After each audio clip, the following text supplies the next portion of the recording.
Hello friends, you are most welcome in our channel Economics Track. Today in this given lecture, we are going to calculate the national income through value added method. So we are going to calculate national income. We are going to calculate national income through value added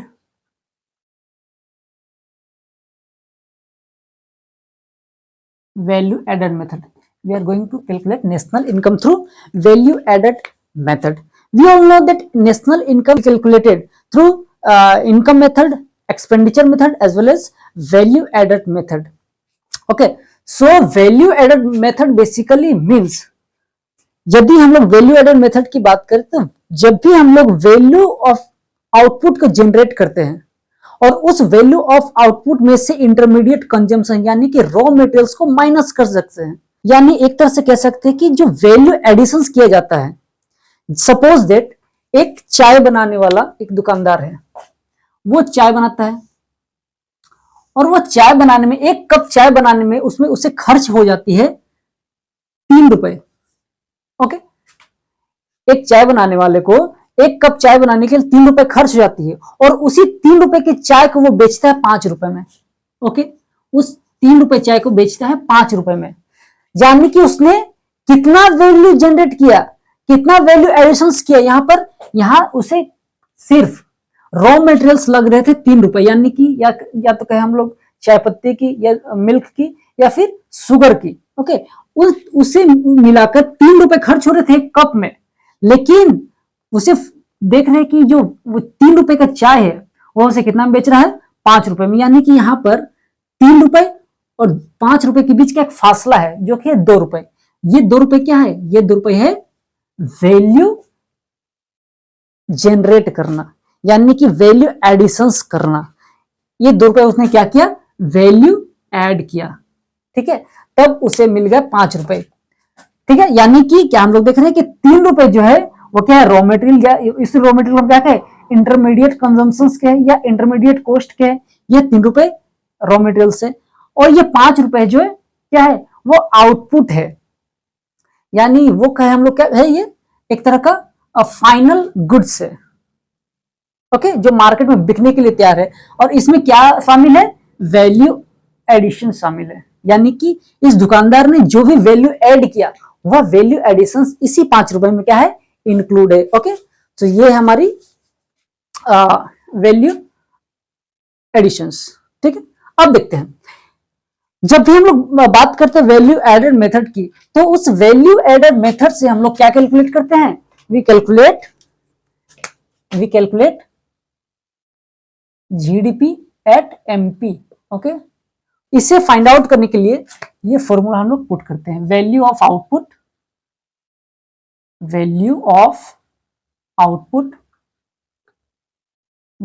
output minus intermediate consumption या intermediate cost, IC. Okay, so value of output minus intermediate consumption.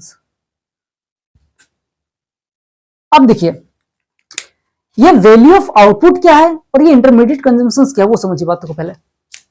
यदि value of output की बात करें तो जब भी हम लोग नेशनल इनकम कैलकुलेट करें वैल्यू एडिशंस मेथड के थ्रू और क्वेश्चंस में हमारे को वैल्यू ऑफ आउटपुट सीधा दे दिया हो, न्यूमेरिकल्स की जो हमारे पास आइटम्स होती है उन आइटम्स में वैल्यू ऑफ आउटपुट सीधा दे दिया हो, वैल्यू ऑफ आउटपुट हमारे को यदि सीधा दे रखा हो क्वेश्चंस में, यदि क्वेश्चंस में हमने वैल्यू ऑफ आउटपुट हमारे को सीधा दे दिया गया हो क्वेश्चंस में ही, तब हम लोग उस वैल्यू ऑफ आउटपुट को ही लेंगे। लेकिन वैल्यू ऑफ आउटपुट सीधा ना देकर कभी कभी इनडायरेक्ट वे में दे दिया जाता है, तब ऐसे कंडीशन में हम क्या करते हैं वो समझिए। वैल्यू ऑफ आउटपुट सीधा ना देकर यदि दे दिया गया होता है सेल्स, आइटम्स में हमारे को मिल जाता है सेल्स, फिर change in stock,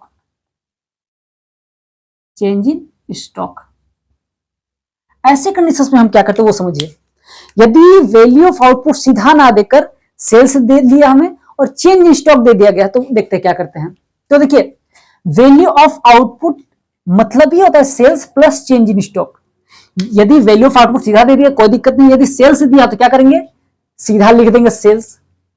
value of output सीधा ना देकर सेल्स दे दिया गया होता है तो सेल्स लिख देंगे सीधा, और उसमें हम लोग क्या करते हैं, चेंज इन स्टॉक कर देंगे, प्लस कर देंगे चेंज इन स्टॉक को। अब ये सेल्स क्या है भैया, चेंज इन स्टॉक को सर समझा दीजिए, बोलिए। अब देखिए जो सेल्स है, ये this sales is also divided in two parts basically. इसे हम लोग कहते हैं डोमेस्टिक सेल्स, डोमेस्टिक सेल्स, और एक पार्ट को क्या कहते हैं, एक्सपोर्ट। बारीकी से जरा समझिएगा इसे। यदि सेल्स सीधा दे रखा होता है तो इन चीजों को हमने टच नहीं करनी है, ना ही डोमेस्टिक सेल्स को टच करनी है और ना ही एक्सपोर्ट को टच करनी है। तो ऐसे कंडीशन में क्या करेंगे, जब भैया सेल्स नहीं दिया हो, सिर्फ डोमेस्टिक सेल्स दिया हो और एक्सपोर्ट दिया हो, तो हम क्या करेंगे, ऐसे कंडीशन में डोमेस्टिक सेल्स और एक्सपोर्ट को प्लस कर देंगे, उसके साथ साथ हम लोग चेंज इन स्टॉक को भी प्लस कर देंगे। अब कभी कभी क्या होता है कि डोमेस्टिक सेल्स दिया हो लेकिन एक्सपोर्ट नहीं दिया हो, सेल्स भी नहीं दिया हो, वैसे कंडीशन तो सिर्फ डोमेस्टिक सेल्स को ही लेंगे हम। या फिर कभी कभी डोमेस्टिक सेल्स ना दिया होता है और एक्सपोर्ट दे दिया गया होता है, तो हम लोग क्या करेंगे, सिर्फ एक्सपोर्ट को ही ले लेंगे। ठीक है, मैंने क्या कहा, यदि value of output minus intermediate consumption हम फाइंड आउट कर रहे थे, यानी कि GDP at MP find out कर रहे होते हैं, और हमें वैल्यू ऑफ आउटपुट सीधा ना देकर सेल्स दे दिया जाता हो, तो हम लोग सेल्स को ले लेंगे। यदि सेल्स सीधा ना देकर डोमेस्टिक सेल्स या फिर एक्सपोर्ट दे दिया तो, या फिर ये दोनों ही दे दिया जाता हो, तो इन दोनों को हम लोग ऐड करेंगे। यदि ये दोनों में से सिर्फ एक दिया होता है, मान लीजिए डोमेस्टिक सेल्स सिर्फ दिया हो, तो डोमेस्टिक सेल्स को लेंगे, या फिर डोमेस्टिक सेल्स ना देकर एक्सपोर्ट दिया जाता हो तो उस एक्सपोर्ट को लेंगे। अब समझिए कि ये होता आखिर कैसे है। तो जब भी गुड्स एंड सर्विसेज का प्रोडक्शन होता है, ठीक है, उन सारे प्रोडक्शन को हम लोग सेल करते हैं, सेल के पर्पज से प्रोडक्शन करते हैं भाई, तो सेल्स सिखा दिया, सेल्स को ले लेंगे, यानी वो बिक गई है।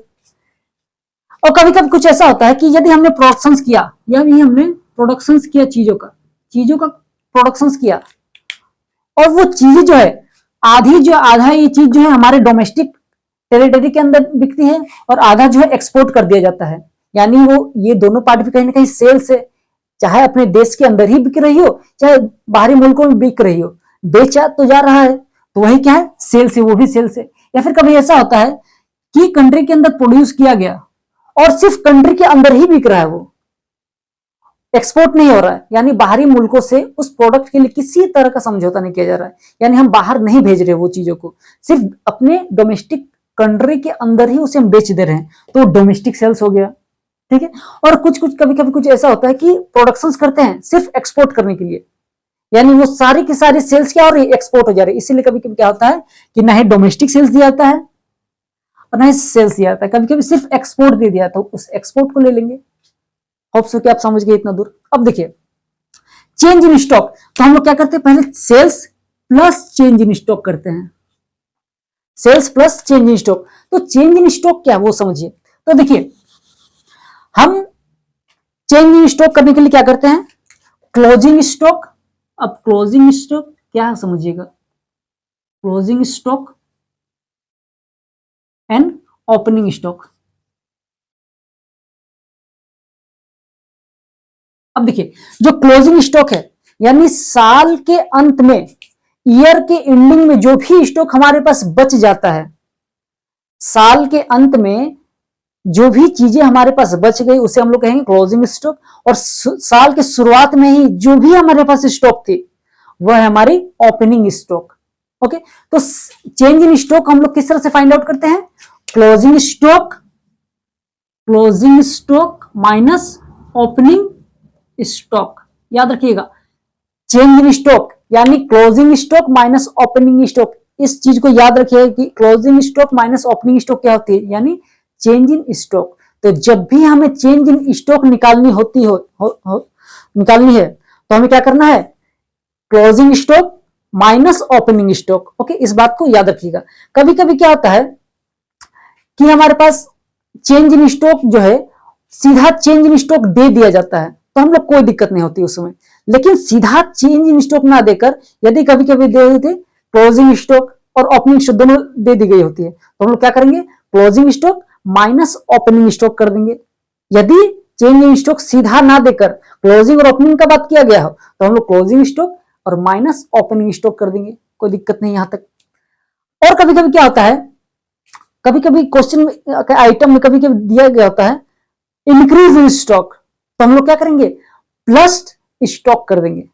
ओके, जब भी इंक्रीज का बात किया गया हो यानी स्टॉक हमारी बढ़ रही है, तो हम लोग क्या कर देंगे, प्लस जो भी स्टॉक की नंबरिंग दी हुई थी उस नंबर को हम लोग लिख देंगे, जैसे 500, 1000, 12,000, इस तरह से जब इंक्रीज इन स्टॉक की बात की गई होती तब। लेकिन इंक्रीज नहीं देकर क्या लिखा होता है, कभी कभी डिक्रीज इन स्टॉक या फिर फॉल इन स्टॉक, तो ऐसे कंडीशन में हम लोग क्या करेंगे, माइनस और स्टॉक की जो वैल्यू दी होती है उसे लिख देंगे, यानी हमारी स्टॉक जो है वो कम हो रही है। ओके, वो डिक्रीज इन स्टॉक या फॉल इन स्टॉक। क्वेश्चंस में आएंगे तब हम इसे और बारीकी से समझेंगे कि किस तरह से इसे हम लोग यूज करते हैं। ओके, तो हमने देख लिया वैल्यू ऑफ आउटपुट, यानी वैल्यू ऑफ आउटपुट दे रखे सीधा तो लिख देंगे, और नहीं तो सेल्स दिया होता है, यदि सेल्स भी ना दिया होता है तो डोमेस्टिक या एक्सपोर्ट दिया गया होता है, डोमेस्टिक सेल्स या एक्सपोर्ट दिया गया होता है। ओके, तो इससे निकल जाती है हमारे सेल्स, फिर प्लस करेंगे change in stock. Change in stock कैसे निकलते हैं, closing stock minus opening stock, closing stock minus opening stock हमारे मिल जाता है चेंज इन स्टॉक। यदि चेंज इन स्टॉक सीधा दे तो ठीक है, अदरवाइज क्लोजिंग ओपनिंग का ही हम लोग क्या करेंगे, इंक्लूड करेंगे, उससे मिलाकर हम लोग चेंज इन स्टॉक को फाइंड आउट करेंगे। और कभी कभी चेंज इन स्टॉक ना देकर इंक्रीज इन स्टॉक दे दिया जाता है तो प्लस कर देंगे, और कभी कभी डिक्रीज इन या फिर फॉल इन स्टॉक कर दिया तो माइनस कर देंगे, माइनस के साथ लिखेंगे उसे। ठीक है, तो ये थी हमारी वैल्यू ऑफ आउटपुट के बाद माइनस इंटरमीडिएट कंजम्पशंस। अब देखिए इंटरमीडिएट कंजम्पशंस क्या है, जो भी रॉ मटेरियल से, सपोज दैट एक मिठाई वाला जब मिठाई बना रहा है तो उसे बहुत सारे रॉ मटेरियल चाहिए, मिल्क चाहिए, शुगर चाहिए, ठीक है, और भी बहुत सारे रॉ मटेरियल चाहिए। अब उस रॉ मटेरियल्स के थ्रू क्या बनाता है, उस रॉ मटेरियल्स के थ्रू वो क्या बनाता है, वो रॉ मटेरियल के थ्रू बनाता है प्रोडक्ट बनाता है, यानी वैल्यू एडिशंस करने के बाद वो नया प्रोडक्ट बनाता है, यानी मिठाई बनकर तैयार हो जाती है। ठीक है, इस तरह से समझिए कि एक मिठाई वाले ने 500 रॉ मटेरियल्स के साथ 800 का फाइनल गुड्स को तैयार कर लिया, यानी इसमें उसने कितना वैल्यू एडिशन किया, 300 का, तो वही 300 होगा वैल्यू एडिशन होगा उसका, यानी उसने इतना का वैल्यू ऐड किया 300 का। ओके, ये 300 का डिफरेंसेस क्या है, वैल्यू एडिशन आया है। ठीक है, इस तरह से हम लोग फाइंड आउट करेंगे अभी value addition, value added method के थ्रू नेशनल इनकम कैलकुलेट करेंगे। तो अब हम क्या करते हैं, अब हम सीधा जाते हैं न्यूमेरिकल्स पे, ताकि जितना न्यूमेरिकल्स हम करें उतना ये हमारी जहन में आ जाएगी। तो आते हैं न्यूमेरिकल्स पार्ट पे। तो पहला क्वेश्चन हमारा न्यूमेरिकल्स का है, कुछ क्वेश्चंस मैंने पिक किया है, याद रखिएगा, ये आपके बोर्ड के एग्जाम्स के लिए वेरी वेरी इंपॉर्टेंट क्लास है, वेरी वेरी इंपॉर्टेंट लेक्चर है, जिसे मैं आपके साथ अभी डिस्कस करने जा रहा हूं। तो देखिए, कैलकुलेट क्या करना है, वैल्यू ऑफ आउटपुट, हमें फाइंड आउट करना है value of output, value of output. Okay, find out करना है वैल्यू ऑफ आउटपुट। देखिए ध्यान से समझिए, तुरंत समझ में आ जाएगी। तो हमारे को दिया गया है NDP@FC, NDP@FC। ओके, NDP@FC हमारे को दिया गया 100। इंटरमीडिएट कंजम्पशंस IC हमारे को दिया गया है 75। देन हमारे को दिया गया एक्साइज ड्यूटी, ये हमारे को एक्साइज ड्यूटी दिया गया है 20। देन सब्सिडीज हमारे को दिया गया है, सब्सिडीज हमारे को दिया गया है 5। Okay, then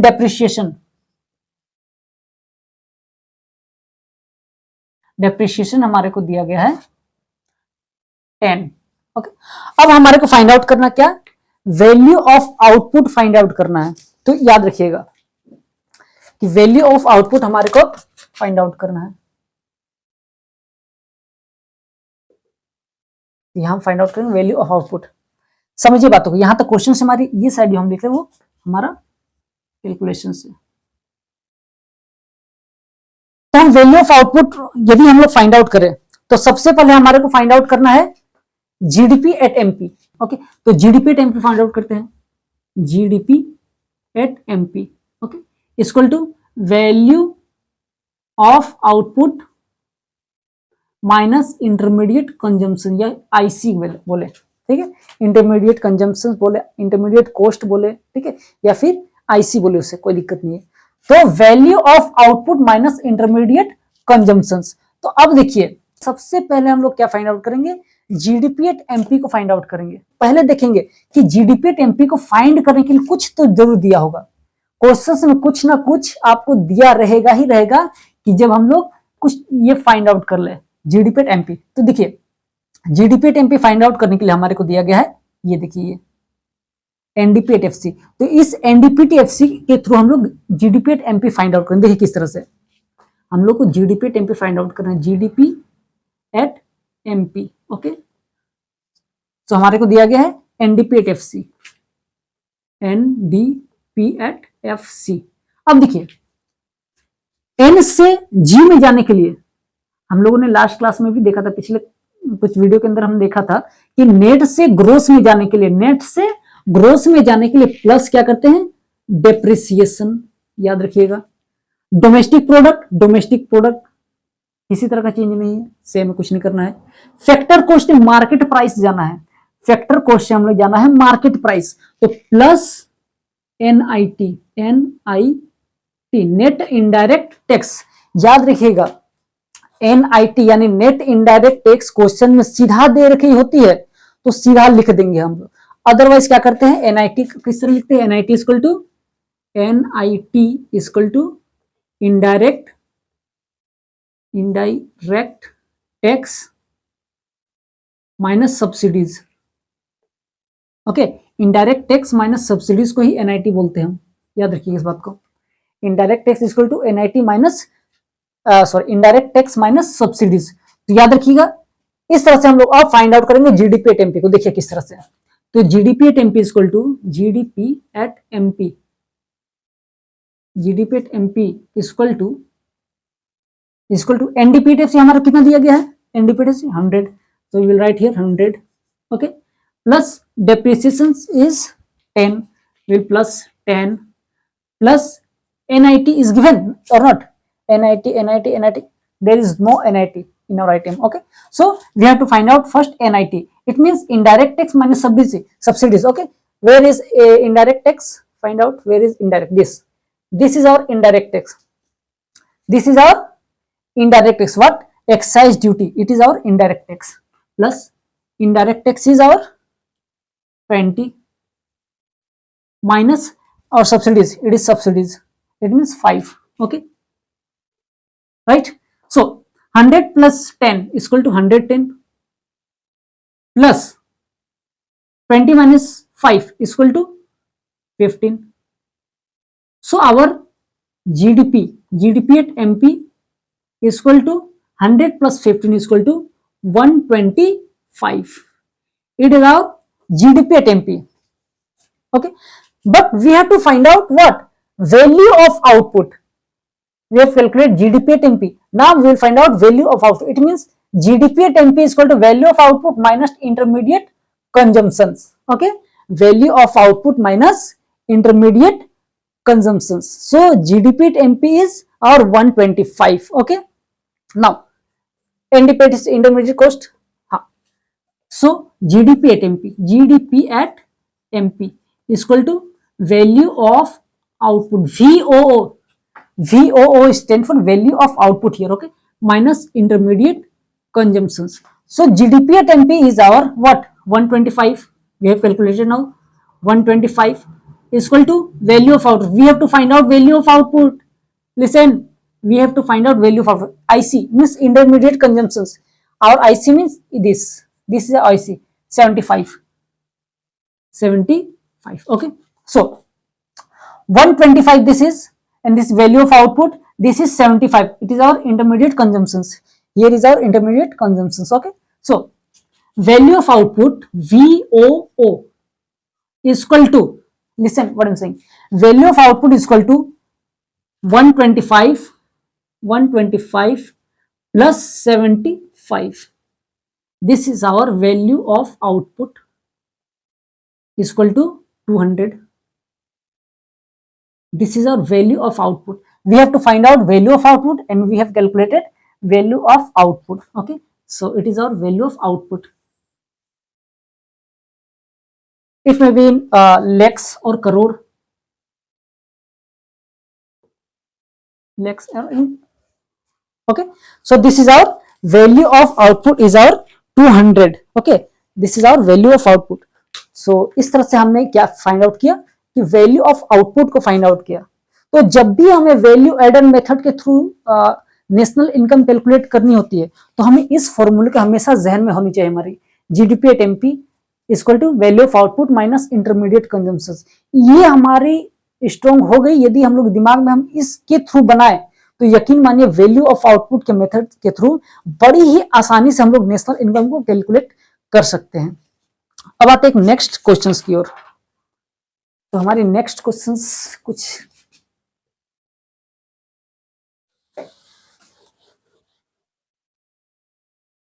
calculate intermediate consumptions, यानी इंटरमीडिएट कंजम्पशंस को आईसी को हम लोग को क्या करना है फाइंड आउट करना है. Calculate intermediate consumptions. Calculate intermediate consumptions. Okay, so we have to find out intermediate consumptions here. Okay, now we have given value of output, value of output, value of output. It is given 200. Okay, NVA at FC. NVA at FC is equal to 80. Sales tax is equal to 15. Subsidies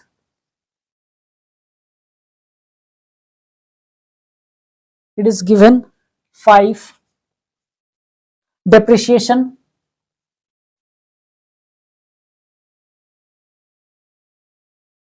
it is 20. Okay, so these are the items given in the questions. Okay, now what will do, अब हम लोग इसे solve करते हैं. हमारे को क्या find out करना है, हमारे को फाइंड आउट करना है इंटरमीडिएट कंजम्पशंस. हमारे को फाइंड आउट करना है इंटरमीडिएट कंजम्पशंस. तो हमारे को दिया गया है क्या क्या दिया गया, वैल्यू ऑफ आउटपुट दिया गया है, एनवीएटएफसी दिया गया है, सेल्स टैक्स, सब्सिडीज, डेप्रिसिएशन. तो हमारे को पहले ये देखिए कि हमारे GDP at MP find out करना है. तो क्या value of output minus intermediate consumption होगा, बिल्कुल होगा. तो अब देखिए इसमें से हमें क्या क्या दिया गया है, वैल्यू ऑफ आउटपुट दिया गया है, बिल्कुल दिया गया है. आईसी दिया गया, इंटरमीडिएट कंजम्पशन कहीं नहीं है, जीडीपी एट एमपी कहीं नहीं है. तो सबसे पहले हमें फाइंड आउट करना है जीडीपी एट एमपी. तो क्या हमने जीडीपी एट एमपी क्वेश्चंस में गिवन है, GDP at MP is not given on the questions. लेकिन जीडीपी एट एमपी को निकालने का जो हमारे पास इंग्रेडिएंट होना चाहिए वो दिया गया है. वो क्या है, एनवीएट FC.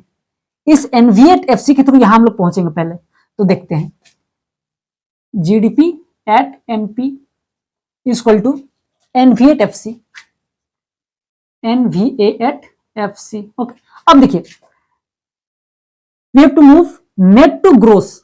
We need to move net to gross, यानी नेट से ग्रोस में जाने के लिए हमें क्या करना पड़ता है, नेट से ग्रोस में जाने के लिए प्लस डेप्रिसिएशन करना होता है. बिल्कुल वी यानी वैल्यू एडिशन या फिर डोमेस्टिक प्रोडक्ट, इसी यहां कुछ चेंज नहीं करना, जस्ट का तैसे रहेगा. वो फैक्टर कॉस्ट से मार्केट प्राइस की ओर जाना है, प्लस एनआईटी, एनआईटी. ओके, अब देखिए GDP at MP, GDP at MP equal to NVA at FC कितना है हमारे पास, एनवीएट एफसी 80 प्लस डेप्रिसिएशन कितनी है हमारे पास, depreciation 20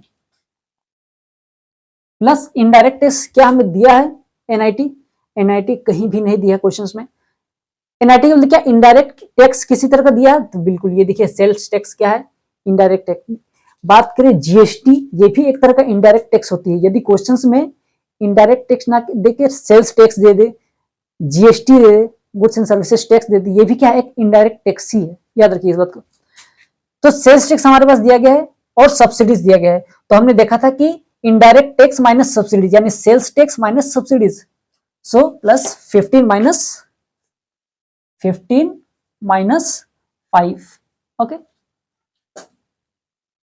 GDP and MP, GDP at MP is equal to 80 plus 20 100, 100 plus 10, 100 plus 10 110, 80 plus 20 100 plus 10 110, okay, so here 110, so it is our 110, okay। now अब हमें क्या फाइंड आउट करना है, यहां से ये सारा चीज मिल गया, हमें फाइंड आउट करना था इंटरमीडिएट कंजम्पशंस। तो अब देखिए हमारे को ये भी मिल गया है, GDP at MP, value of output questions में गिवन है, इंटरमीडिएट कॉस्ट जो नहीं गिवन है वो अब मिल जाएगा हमें। तो जीडीपी में पूरा लिख दूं, GDP at MP equal to value of output minus intermediate consumption. GDP at MP 110 equal to value of output हमारे पास कितना है 200 माइनस इंटरमीडिएट कंजम्पशन हमारे पास कितना है, कुछ नहीं है, इंटरमीडिएट कंजम्पशन। अब देखिए इतना हो गया, अब हम लोग क्या करेंगे, अब हम इंटरमीडिएट कंजम्पशन को एक साइड ले आते हैं। Intermediate consumption equal to 200 minus this 110 equal to 90। यदि हमारे पास 90 लाख में क्वेश्चंस में गिवन होगा, यदि लाख में हो या करोड़ में हो तो उसको जरूर लिख दीजिएगा। यदि करोड़ मान लीजिए तो 90 करोड़ हो गया, क्या हमारे पास निकल के 90 करोड़ इंटरमीडिएट कंजम्पशन। तो intermediate consumption equal to 90 crore, ये हमारा आंसर है। हो सके आपको समझ में आ रही होगी। अगले क्वेश्चंस की हम बढ़ते हैं, एक और न्यूमेरिकल्स को देखेंगे। जितना न्यूमेरिकल्स करेंगे उतना हमारा ये पोर्शन स्ट्रॉन्ग हो जाएगा, याद रखिए इस बात को। नेक्स्ट न्यूमेरिकल देखते हैं।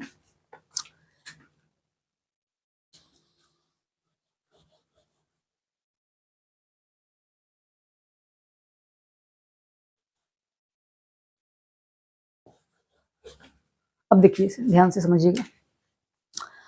अगला क्वेश्चन कह रहा है calculate NVA at FC, net value added at factor cost.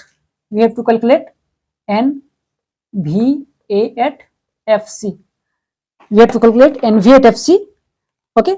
सो हमारे पास जो आइटम दिया गया है उन आइटम को मैं अब लिख दूं। Purchase of machinery to be used in the production unit, purchase of machinery first number item में दिया गया है,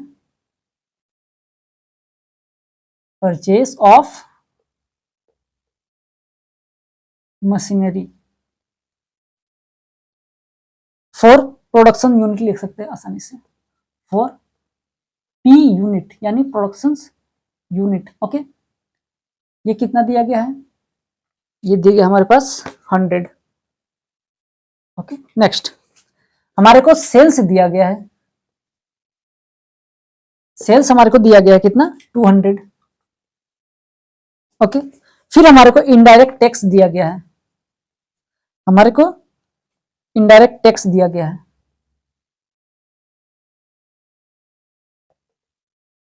इनडायरेक्ट टैक्स है हमारे पास, इनडायरेक्ट टैक्स से 12, ओके।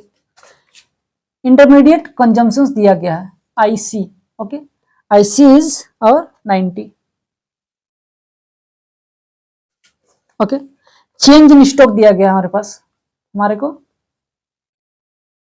चेंज इन स्टॉक दिया गया है, वो कितना दिया गया हमारे पास, चेंज 10। फिर हमारे को एक्साइज ड्यूटी दिया गया है, एक्साइज ड्यूटी हमारे को दिया गया, कितना दिया गया एक्साइज ड्यूटी 6 का, ओके। देन हमारे को दिया गया स्टॉक ऑफ रॉ मटेरियल, यानी हमारे को स्टॉक ऑफ रॉ मटेरियल दिया गया है, stock of raw materials, stock of raw material is 5, इतनी आइटम्स हमारे को क्वेश्चंस में दिया गया है। अब इसे हम लोग सॉल्व करते हैं, बड़ी आसानी से सॉल्व हो जाएगी ये भी। इस पार्ट में हम लोग सॉल्व करते हैं। तो देखिए, हमने कहा कि जब भी हम लोग वैल्यू एडेड मेथड के थ्रू हम लोग नेशनल इनकम को कैलकुलेट करेंगे तो GDP at MP is equal to value of output minus intermediate consumption. इससे हमेशा जहन में ही रखिएगा आप, जब भी नेशनल इनकम को हम लोग कैलकुलेट कर रहे हैं होते हैं। ओके, अब देखिए, GDP at MP is equal to GDP at MP is equal to value of output minus intermediate consumptions. Okay, so value of output minus intermediate consumptions. तो यहां पर देखिए, क्या हमारे को जीडीपी एट एमपी डायरेक्ट दिया गया है? कहीं भी देखिए नहीं दिया गया है। क्या वैल्यू ऑफ आउटपुट दिया गया है? वैल्यू ऑफ आउटपुट दिया गया है? कहीं डायरेक्ट नहीं दिया गया। यदि डायरेक्ट वैल्यू ऑफ आउटपुट ना दिया होगा तो हमने क्या देखा था, जब हम न्यूमेरिकल्स से पहले थ्योरी पढ़ रहे थे, जब हम लोग थ्योरी पार्ट को पढ़ रहे थे वैल्यू एडेड मेथड्स का, तो हमने कहा था कि भाई जब वैल्यू एडेड मेथड्स के थ्रू वैल्यू ऑफ आउटपुट सीधा ना दिया गया हो तो हम लोग क्या करते हैं, sales plus change in stock. तो क्या वैल्यू तो आउटपुट तो नहीं दिया गया है, तो क्या वैल्यू ऑफ आउटपुट जगह सेल्स दिया गया है? कहीं देखिए, तो यहां देखिए सेल्स। क्या चेंज इन स्टॉक कहीं है? चेंज इन स्टॉक यहां भी है, देखिए। तो हम लोग को वैल्यू ऑफ आउटपुट मिल गया। क्या इंटरमीडिएट कंजम्पशंस दिया गया है? डायरेक्ट इंटरमीडिएट देखिए, याद रखिएगा, intermediate purchase of machinery machine जो कभी इंटरमीडिएट कंजम्पशन नहीं होगा, क्योंकि वो एक कैपिटल गुड्स है। ठीक है, इंटरमीडिएट कंजम्पशन वो तो होगा ही नहीं, तो इसका हम लोग कहीं यूज नहीं करेंगे। क्वेश्चंस में कभी कभी आइटम्स जो है, जो न्यूमेरिकल्स में कुछ आइटम्स जो है एक्स्ट्रा दे दी गई होती कंफ्यूज करने के लिए, तो उस कंफ्यूजन से दूर रहना है। जब हम लोग अच्छे तरीके से समझेंगे तो चीजें समझ में आ जाएगी। जितनी न्यूमेरिकल्स करेंगे उतनी आसान होगी हमारे लिए। तो मशीनरी का तो कोई बात ही नहीं करना है यहाँ। इंटरमीडिएट कंजम्पशंस के तौर पर हमारे को क्या दिया, देखिए यहाँ पर दिया गया direct intermediate consumptions IC is 90। So first of all we have to find out GDP at MP. So GDP is equal to value of output, यानी वैल्यू ऑफ आउटपुट कितना है? वैल्यू ऑफ आउटपुट हमारे पास क्या है? Value of output sales plus change in stock. Sales यानी 200, sales is equal to 200 plus change in stock is, change in stock, that is 10. This is 10 here. Okay, so value of output is equal to 210. Value of output is equal to 210. This is our value of output. Intermediate cost, it is directly given. Intermediate cost here 90.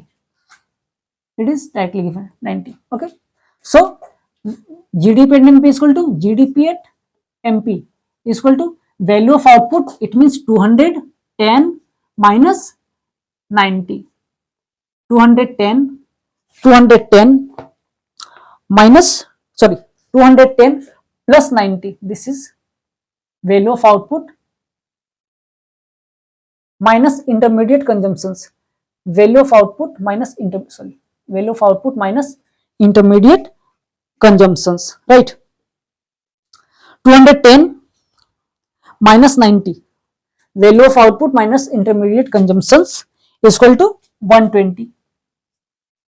तो हमने क्या देखा, 120 आ गया हमारे पास GDP at MP. Okay, अब देखिए जीडीपी एट एमपी हमारे पास निकल चुकी है। हमारे क्या फाइंड आउट करना है? NVA at FC. तो क्या हम एनवीए एट एफसी को फाइंड आउट कर सकते हैं जीडीपी एट एमपी के थ्रू? क्या हम लोग एनवीए एट एफसी को फाइंड आउट करेंगे जीडीपी एट एमपी के थ्रू? किस तरह फाइंड आउट, वो देखिए। तो हमें फाइंड आउट करना है NVA at FC, NVA at FC equal to GDP at MP। अब देखिए, ग्रोस से नेट में जाने के लिए हमें क्या करना पड़ता है? माइनस डेप्रिशिएशन, कोई दिक्कत नहीं। डीपी या VA की बात करें, both are same. Market price से फैक्टर कॉस्ट में जाने के लिए, मार्केट प्राइस से फैक्टर कॉस्ट में हमें जानी है, तो हमें क्या करना होगा? Minus NIT। Okay, market price से फैक्टर कॉस्ट में जाने के लिए माइनस NIT करेंगे। तो देखिए हमारे को जीडीपी एट एमपी दिया गया है, तो हम लोग क्या करेंगे? NVA at FC, NVA at FC equal to GDP और जीडीपी एट एमपी हियर, और GDP at MP we find out here 120 GDP at MP. minus depreciations. Is depreciations given in your questions? Depreciations, purchase of raw material, sales, indirect tax, intermediate consumptions, change in stock, excise duties, stock of raw material. So depreciations is not given anywhere. Okay, so we'll took 0 is depreciations. NIT is given. NIT is NIT is not directly given. So NIT नहीं direct दिया तो indirect tax दिया है, ठीक है, या indirect tax और minus subsidies, क्या सब्सिडीज दिया है, indirect tax minus subsidies, purchase of sales, indirect tax, intermediate cost, change in stock, excise duties, stock of raw material. Not indirect tax is not given anywhere. Okay, so what we'll do, indirect tax is यहाँ हम लोग indirect tax को लेकिन यहाँ कितना है indirect tax 12. Subsidies तो नहीं दिया गया कहीं, ठीक है, यदि सब्सिडीज दिया तो वहां पर सब्सिडीज को हम लोग इस्तेमाल करते हैं, लेकिन सब्सिडीज कहीं भी नहीं है हमारे पास. ओके, तो यहाँ पर हमारे को मिल जाएगा क्या, 108. ओके, यदि करोड़ में है क्वेश्चंस में आइटम्स तो करोड़ में लिखेंगे, यदि लेक्स में है तो लेक्स में लिखेंगे. मान लीजिए करोड़ में होगा कहीं, so this is our answer 108. So ये हमारा क्या निकल गया, एनवीए एट एफसी. तो हमें क्या निकालना था, एनवीए एट एफसी. यहाँ में एनवीए एट एफसी निकालना था, तो कितना एनवीए कितना गया, 108 करोड़. ठीक है, तो आप पहले से स्क्रीनशॉट ले ले या फिर आप इसे लिख लो पहले कहीं. नेक्स्ट क्वेश्चन की ओर जाते हैं. तो नेक्स्ट क्वेश्चन की ओर जाते हैं.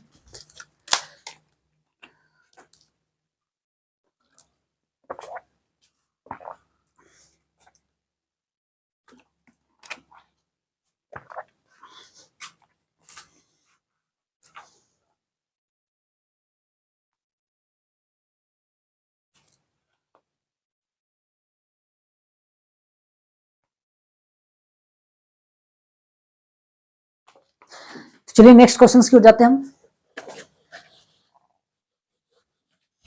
जितनी क्वेश्चन हम बनाएंगे उतनी हमारी स्ट्रॉन्ग हो जाएगी ये पोर्शन, याद रखिएगा. ज्यादा से ज्यादा क्वेश्चंस बनाएं ताकि प्रॉब्लम हमारे को ना हो ये बनाने में. Okay, so now next questions is saying find from the following data calculate NVA at FC. We have to find out NVA at FC. Okay, NVA at FC. We have to find out NVA at FC. So there are so many items given this questions, that is like subsidy. Subsidy is given. Subsidy is equal to 40. Okay. Sales is equal to 800. Okay, depreciations is equal to 30. Export is equal to 100. Closing stock is equal to 20. Now opening stock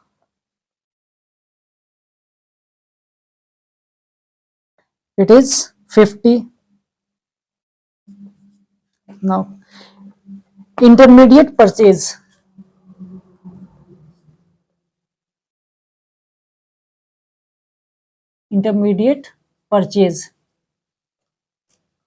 is equal to 500. Purchase of machinery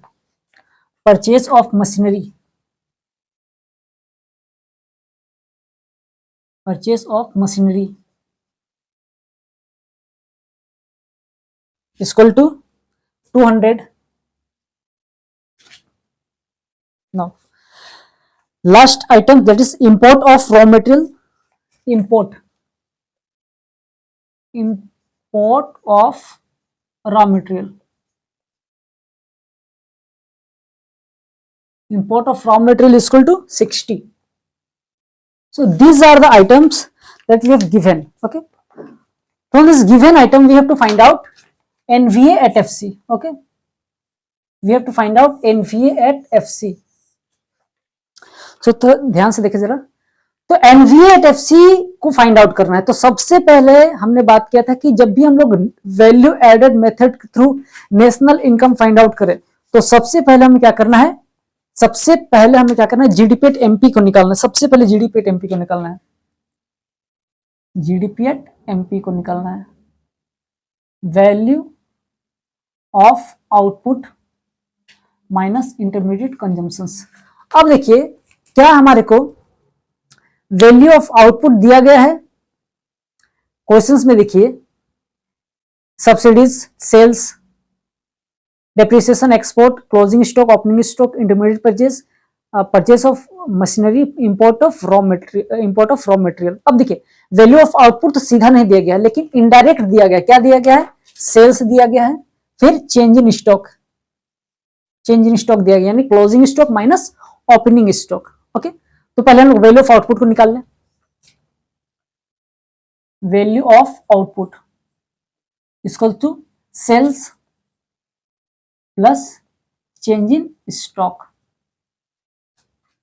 okay, change in stock means closing stock minus opening stock, या यू कहे यहां पर हम लिख दें, या फिर closing stock minus opening stock.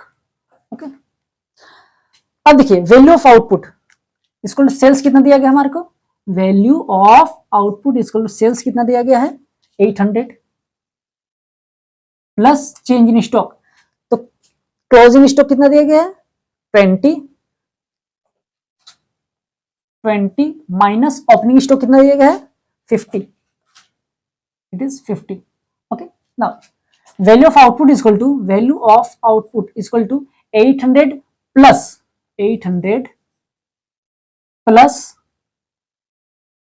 this is 20 minus 50 is equal to minus 30.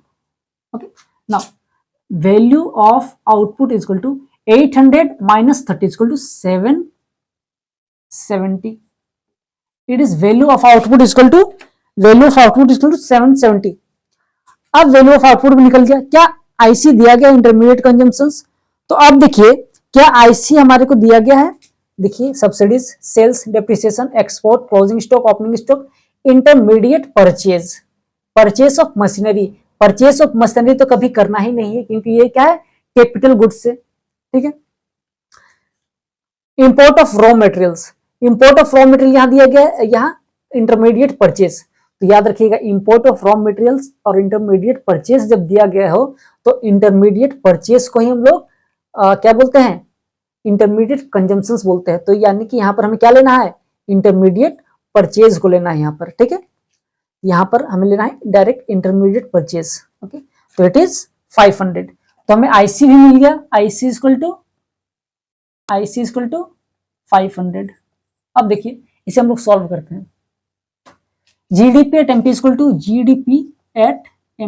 Equal to value of output, value of output कितना मिला हमें 770 minus intermediate consumption is our 500। Okay, so 770 minus 500, it means 270 is our what, GDP at MP, और GDP at MP is equal to 270।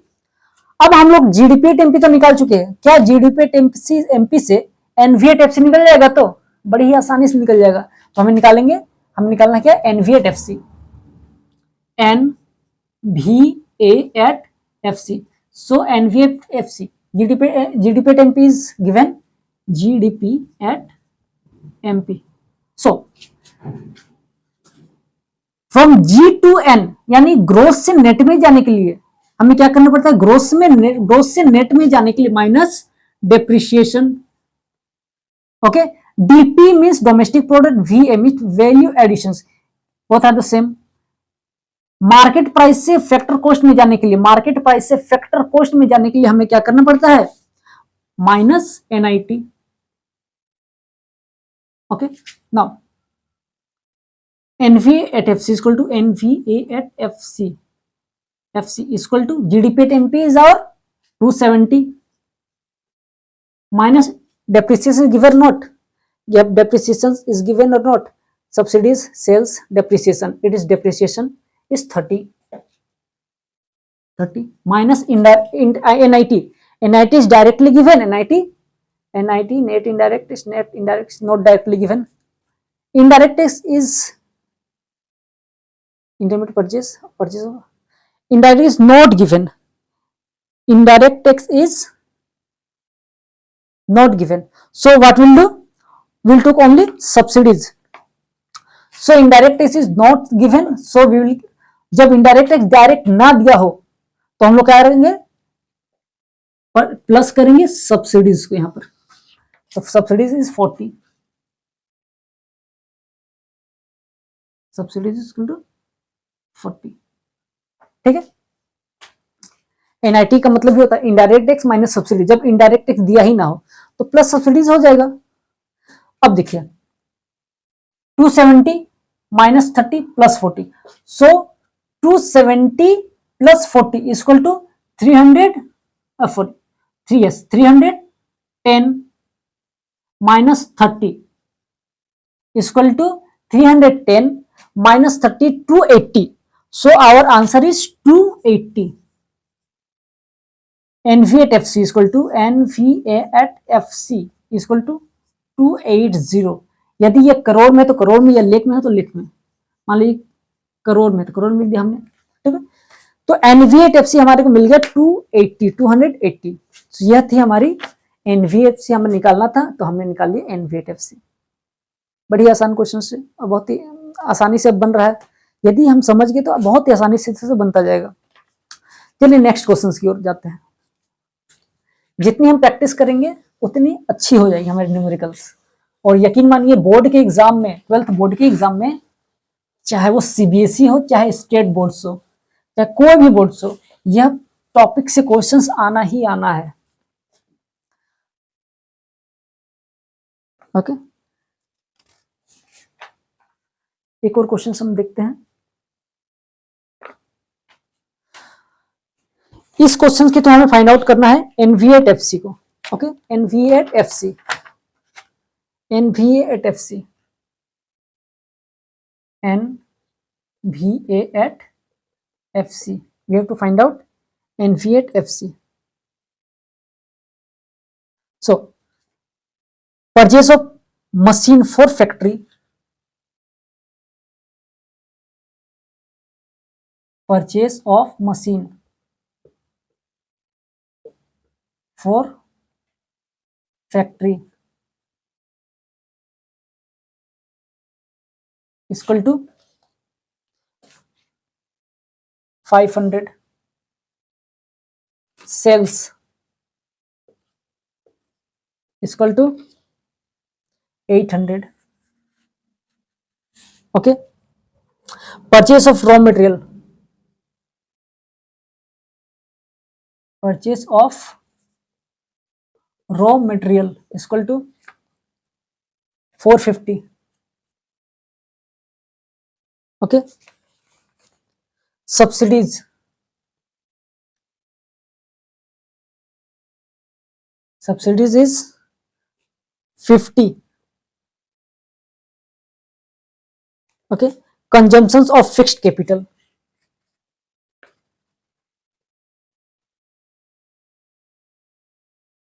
Of fixed capital is equal to 60. Wages and salary. Wages and salaries 200.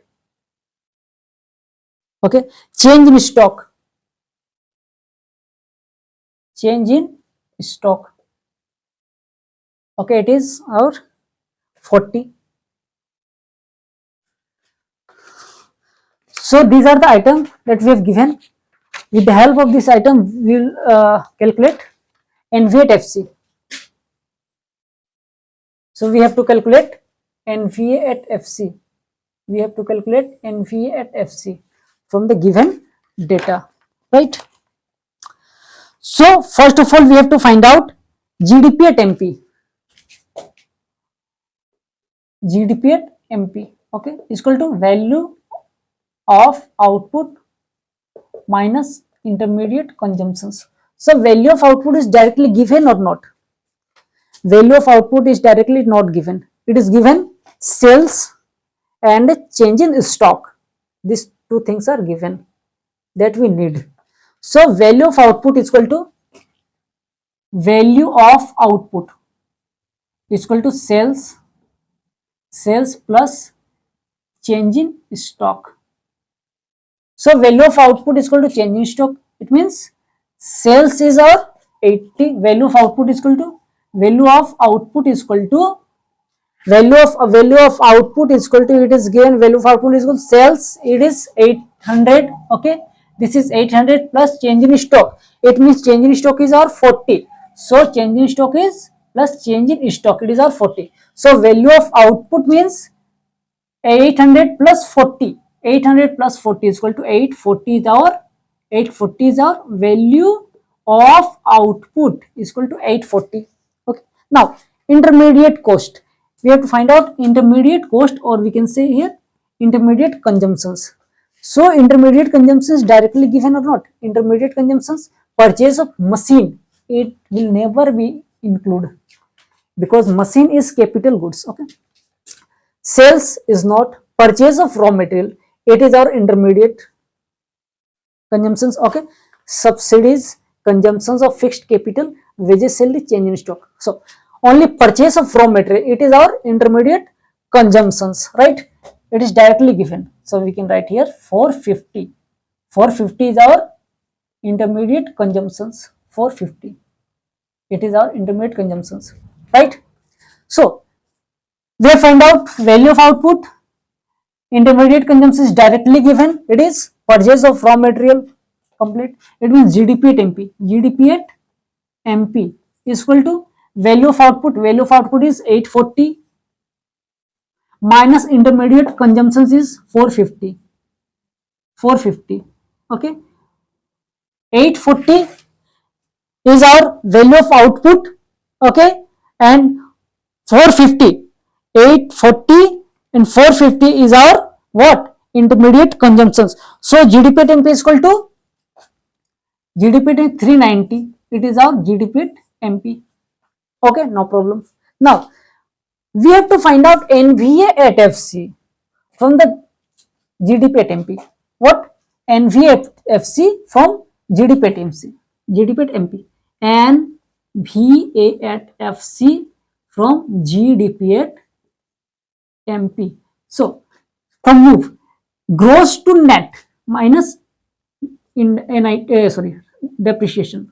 From gross to net, यानी gross से net में जाने के लिए हमारे को depreciation को माइनस करनी है, कोई दिक्कत नहीं. डोमेस्टिक प्रोडक्ट यानी value added. Market price to factor cost, market price से फैक्टर कॉस्ट में हमें जानने के लिए हम लोग क्या करना पड़ता है? माइनस NIT यानी नेट इनडायरेक्ट टैक्स को माइनस करना है. अब देखिए NVA at FC, NVA at FC is equal to GDP at MP. GDP at MP is given here 390. We have calculated now GDP at MP minus depreciations. Depreciation is given here or not? Purchase of purchase machinery for factory, it is not our depreciation. Sales, not depreciation. Purchase of raw material, it is IC. Subsidies, other things. Consumption of fixed capital. If depreciation is not directly given, the alternative name of depreciation is here consumptions of fixed capital. This is depreciations, यानी जो consumption of fixed capital इसे ही हम लोग depreciations भी कहते हैं. Okay, so depreciation is 60. It is 60 here minus NIT. NIT net indirect tax is given or not? NIT subsidies, consumption of fixed capital, not NIT. So NIT is not given anywhere. I think NIT is not given anywhere. NIT purchase of machinery, sales, subsidies. Okay, NIT is not given. Indirect tax is given or not? यदि NIT नहीं दिया है, क्या indirect tax कहीं दिया है? Indirect tax, not given indirect tax. क्या subsidies दिया है? Subsidies, yes.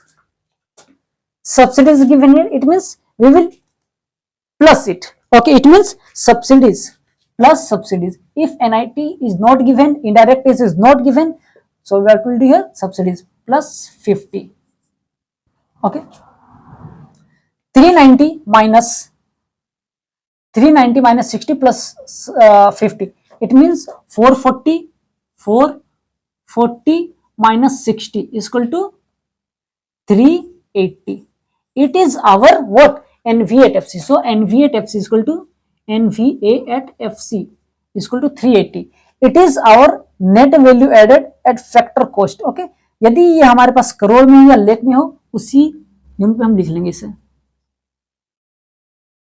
lakhs. So it is our NVA at FC. Okay. तो इस तरह से हमें इसे फाइंड आउट करना है. नेक्स्ट क्वेश्चन को देख लेते हैं.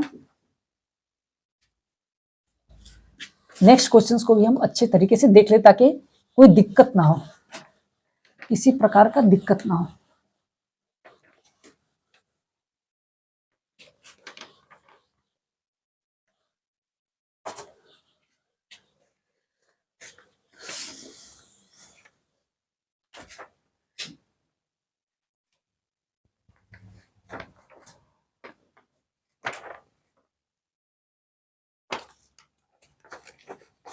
So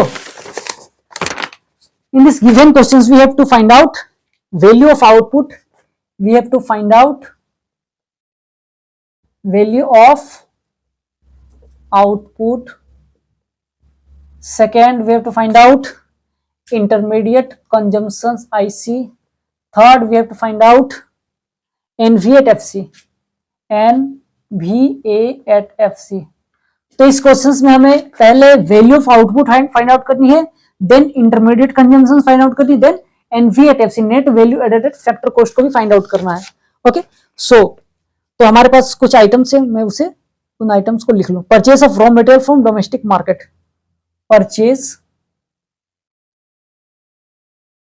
purchase of raw material from domestic market is equal to 4,000. Okay. Next, increase in unsold stock. Increase in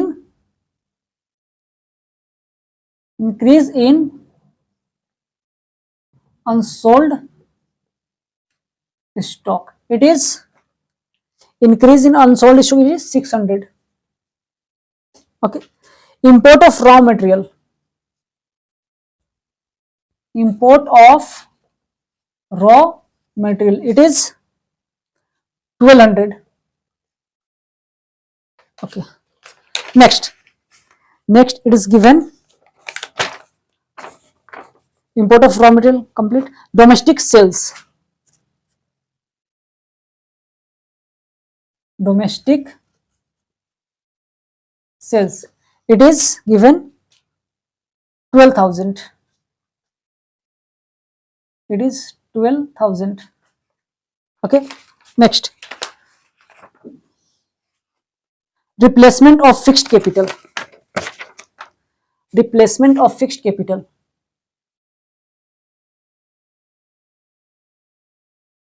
Of fixed capital.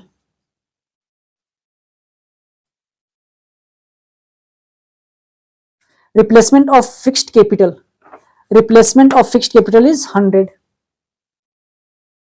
Next, power charge.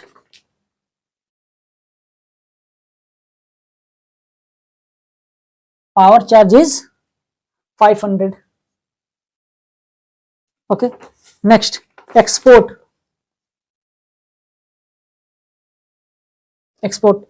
It is 200. Next, import of machine. Import of machinery. Import of machinery. It is 2000. Okay. VAT. VAT. It means value added tax. Okay. It is 100. Subsidies 300. Equal to 300. Goods for self consumptions, goods for self consumption equal to it is 100। Okay, तो अब हम देखते हैं इसे किस तरह से find out करेंगे हम।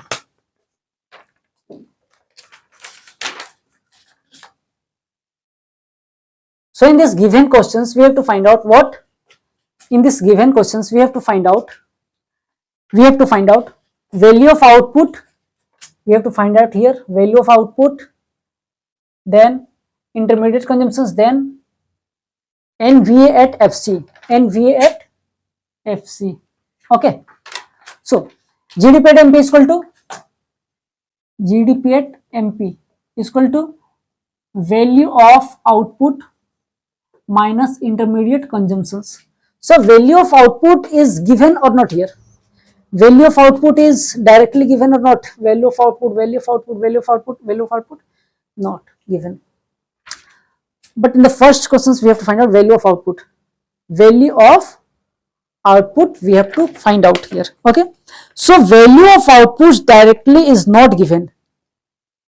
Value of output is directly not given. Directly is given what? Directly is given purchase of raw materials, increase in also on stock, import of raw materials, sales. Okay, so जब हम लोग start करें तो sales का मतलब क्या देखे थे? डोमेस्टिक सेल्स और एक्सपोर्ट, ये हमारे सेल्स की कैटेगरीज में आती है। यदि सेल्स ना दे रखी होती है, यदि डोमेस्टिक सेल्स दिया हो साथ ही साथ एक्सपोर्ट भी दे दिया हो तो और अच्छा, या फिर सिर्फ डोमेस्टिक सेल्स दिया हो तो उसे ही हम लोग सेल्स मानेंगे, या फिर सिर्फ एक्सपोर्ट दिया उसे ही सेल्स मानेंगे। तो हम लोग सेल्स के कैटेगरी में से यहाँ किसे रखेंगे वो देखिए। तो we have to find out value of output, value of output equal to purchase of raw material from domestic market, not increase in unsold equal not import of raw material, not domestic sales, it is our sales. ठीक है, sales मिल गया हमें। और देखते हैं और sales क्या है, कुछ replacement fixed capital, not power charge, not export, this is also our sales. Okay, subsidies goods, no. So sales is given, domestic sales is 12,000 plus it is export 200, export यानी 200। सो हमारे को मिल जाएगा अब क्या? Value of output, it is 12,200। One more thing is, we are missing one more thing, this is also our value of output. Under value of output जब हम लोग goods for self consumption करते हैं, यानी कि वो भी हमारी क्या है? वैल्यू ऑफ आउटपुट है। ठीक है, लेकिन सर्विसेज फॉर सेल्फ कंजम्पशन ये कभी भी हमारी वैल्यू ऑफ आउटपुट नहीं कहलाएगी, याद रखिएगा। सिर्फ गुड्स जो भी हम लोग प्रोड्यूस करते हैं सेल्फ कंजम्पशन के लिए, उसे भी हम लोग वैल्यू ऑफ आउटपुट के कैटेगरीज में रखते हैं। So goods for self consumption it is 100, goods for self consumption it is और 100। Okay, goods for self consumption it is 100 plus 100। Okay, this is our sales. Okay, ये हमारे निकल क्या आ गई? सेल्स। अब सेल्स और क्या करते हैं हम लोग? Change in stock. सेल्स के साथ हम लोग चेंज इन स्टॉक, तो चेंज इन स्टॉक क्या कुछ है हमारे पास यहाँ? क्या सेल्स के साथ चेंज इन स्टॉक कुछ है? Increase in unsold stock plus 600, increase in unsold stock plus 600। सो इनको हम लोग यदि प्लस करते हैं हमारे को निकल जाएगा वैल्यू ऑफ आउटपुट। ठीक है, 12,000 plus 200 plus 100 plus 600. So 600, 800, 900. It means value of output is equal to 12,900. It is our value of output. It is our value of output. It is our value for what is 12,900. Value of output हमारे को निकालने के लिए बोला गया था value of output, तो हमारे को मिल गया 12,900। अब देखते हैं इंटरमीडिएट कंजम्पशन को भी निकाल लेते इसी तरह से। आईसी इंटरमीडिएट कंजम्पशन, क्या इंटरमीडिएट कंजम्पशन देखते हैं क्या हमारे पास यहाँ? Purchase of raw material from domestic market. चलिए, और क्या है? इंक्रीज इन अनसोल्ड स्टॉक हो गया इसका काम। Import of raw material, raw material को इंपोर्ट हमने किया, इंपोर्ट ऑफ रॉ मटेरियल, चलिए ठीक है। Domestic sales complete, replacement of fixed capital, ये तो हमारे डेप्रिसिएशन से। Power charge, it is our intermediate consumptions, okay ठीक है, it is our intermediate consumptions, okay. Import of machinery कभी नहीं हो कुछ। Value added tax, VAT means value added tax, याद रखिए वीएटी जो हमारे पास दिया गया है, जो भी हमारे पास वीएटी दिया गया है वो है क्या हमारे पास, वैल्यू एडेड टैक्स है, okay. Purchase of raw material, ये भी हमारे इंटरमीडिएट कंजम्पशन, याद रखिए इस बात को। देन उसके बाद हमारे पास आ गया है ये 500, ये पावर चार्ज, ये भी हमारी वैल्यू एडेड मेथड होगी, कोई दिक्कत नहीं यहां तक। फिर क्या है हमारे पास, देखते हैं हम, परचेस ऑफ रॉ मटेरियल हो गया, हो गया import of raw material, this import of raw material, ये भी हमारे पास दिया गया है इंटरमीडिएट कंजम्पशंस, ओके। तो इंटरमीडिएट कंजम्पशन यहाँ पर हमारे पास तीन चीजें, क्या है, purchase of raw material from domestic market, so 4000 plus import of raw material 1200, then power charge 500 plus 500. So IC is equal to 4000 plus 1200 plus 500. 4000, 1000, 5000, 5700, 5700. It is our what? Intermediate consumptions. So we have calculated intermediate consumptions also. Okay. Now, last we have to find out NVA at FC.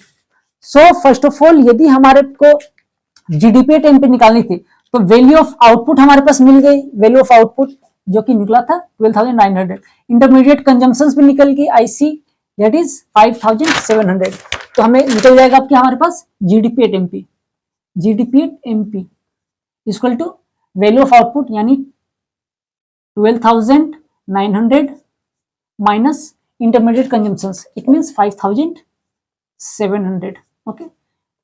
यानी कि GDP at MP हमारे पास कितने आ गए, 12,900 minus 5,700, it mean 7,200 हमारे पास निकल कर आ गई, क्या हमारे पास जीडीपी एट एमपी। अब क्या जीडीपी एट एमपी से हम लोग एनवीए एट एफसी की ओर आराम से जा सकते हैं, देखते किस तरह, NVA at FC equal to GDP at MP.